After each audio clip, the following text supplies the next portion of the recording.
ایک وقت کی بات ہے، ایک خوبصورت گاؤں تھا جس کا نام چاندنی نگر تھا۔ یہ گاؤں اپنی خوبصورتی اور سرسبز پہاڑوں کے لیے مشہور تھا۔ یہاں کے لوگ محبت اور خوشیوں سے بھری زندگی گزارتے تھے، لیکن اس گاؤں کے درمیان ایک قدیم جنگل تھا جسے لوگ ڈرتے تھے۔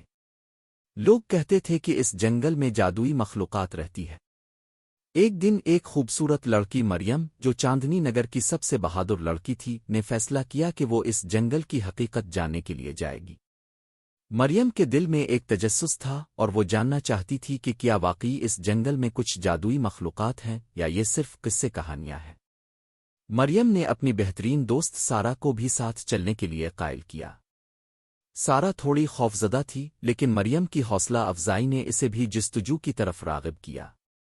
دونوں دوستوں نے چاندنی کی رات کا انتخاب کیا، جب چاند پوری چمک کے ساتھ آسمان پر چمکتا تھا۔ جب وہ جنگل میں داخل ہوئیں تو ان کے دل کی دھڑکن تیز ہو گئی۔ درختوں کی شاخیں چمکتے چاند کی روشنی میں ایک پراسرار سایہ بناتی تھیں۔ اچانک انہوں نے ایک چمکدار روشنی دیکھی جو درختوں کے درمیان سے آ رہی تھی۔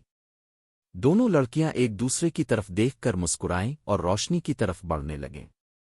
جب وہ روشنی کے قریب پہنچی تو انہیں ایک جادوئی منظر نظر آیا۔ وہاں ایک چھوٹا سا جھیل تھا جس کی سطح چاندنی سے جگمگا رہی تھی۔ جھیل کے کنارے ایک خوبصورت پری جس کا نام لالا تھا بیٹھی ہوئی تھی۔ اس کے لمبے سنہری بال اور چمکتی آنکھیں تھیں جو رات کی روشنی میں چمک رہی تھیں۔ لالا نے مریم اور سارا کو دیکھا اور مسکراتے ہوئے کہا، تم یہاں کیوں آئی ہو؟ کیا تم میرے جادوئی جنگل کی حقیقت جاننا چاہتی ہو؟ مریم نے حوصلہ پکڑ کر کہا، جی ہاں، ہم جاننا چاہتی ہیں کہ کیا واقعی یہاں جادو موجود ہے۔ لالا نے ایک نرم قہقہا لگایا اور کہا، یہ جنگل جادوئی ہے، لیکن یہ صرف ان لوگوں کے لیے کھلا ہے جو خلوص دل سے آتے ہیں۔ آؤ میں تمہیں اپنی دنیا دکھاؤں۔ لالا نے ہاتھ بڑھایا اور دونوں دوستوں کو جھیل کے پانی میں چھوٹا سا قفز کرنے کے لیے کہا۔ جیسے ہی انہوں نے پانی میں چھلانگ لگائی، ایک جادوئی دنیا میں داخل ہو گئیں۔ وہاں ہر طرف رنگ برنگے پھول، چمکتے ستارے اور جادوئی مخلوقات تھیں۔ انہوں نے دیکھا کہ پریوں کے ساتھ ساتھ دوسرے جاندار بھی ہیں، جیسے کہ خوش آواز پرندے اور مسکراتے جانور۔ مریم اور سارا کی آنکھیں حیرت سے کھلی رہ گئیں۔ لالا نے انہیں بتایا کہ یہ سب ان کی محبت اور خوشی کی نشانی ہے۔ لالا نے انہیں اپنے ساتھ لے جا کر ایک خوبصورت باغ دکھایا جہاں پھولوں کی خوشبو ہر طرف پھیلی ہوئی تھی۔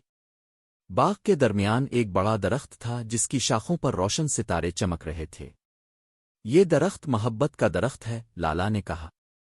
یہاں جو بھی محبت سے کچھ مانگتا ہے اسے ضرور ملتا ہے۔ مریم نے پوچھا، کیا ہم بھی کچھ مانگ سکتے ہیں؟ لالا نے مسکراتے ہوئے کہا، جی ہاں، لیکن تمہیں اپنے دل کی سچائی کو جاننا ہوگا۔ مریم اور سارا نے سوچا اور پھر مریم نے کہا، ہمیں ہمارے گاؤں کی خوشی اور امن کی دعا کرنی ہے۔ لالا نے ان کی دعا سنی اور اپنی جادوئی طاقت سے ایک روشنی کا گولا بنایا جو ہوا میں بلند ہوا۔ روشنی آہستہ آہستہ چاند کی طرف بڑھنے لگی اور جیسے ہی یہ چاند کے قریب پہنچی، ایک خوبصورت موسیقی گونجنے لگی۔ اس موسیقی نے جنگل کے ہر گوشے میں خوشی پھیلا دی۔ مریم اور سارا نے محسوس کیا کہ ان کی دعا قبول ہو گئی ہے۔ وہ خوشی سے جھوم اٹھیں اور اپنے دل کی گہرائیوں سے لالا کا شکریہ ادا کیا۔ لالا نے کہا، اب تمہیں واپس جانا ہوگا، لیکن یاد رکھو، محبت اور خوشی کی طاقت کبھی کمزور نہیں ہوتی۔ تمہارے دل میں جو محبت ہے وہ ہمیشہ تمہارے ساتھ رہے گی۔ مریم اور سارا نے دوبارہ پانی میں چھلانگ لگائی اور واپس چاندنی نگر کی زمین پر آ گئیں۔ ان کے دل خوشیوں سے بھرے ہوئے تھے۔ وہ جانتی تھیں کہ اب وہ ہمیشہ اس جادوئی دنیا کو یاد رکھیں گی۔ گاؤں میں واپس آ کر دونوں نے اپنی کہانی سب کو سنائی۔ لوگوں نے ان کی باتوں پر یقین کیا اور جنگل کی جانب جانا شروع کر دیا۔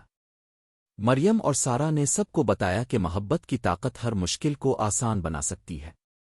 چند دن بعد گاؤں میں امن اور خوشی کی لہریں گئیں۔ لوگ ایک دوسرے کے ساتھ محبت سے پیش آنے لگے اور اپنے دلوں میں ایک دوسرے کے لیے خوشی رکھنے لگے۔ چاندنی نگر اب صرف ایک خوبصورت گاؤں ہی نہیں رہا، بلکہ ایک محبت بھرا مقام بن گیا جہاں ہر کوئی خوش رہتا تھا۔ اور اس کے ساتھ ساتھ جنگل میں بھی محبت کی جادوئی مخلوقات اپنی موجودگی کا احساس دلاتے رہے، لوگوں کی دعاؤں کا جواب دیتے رہے۔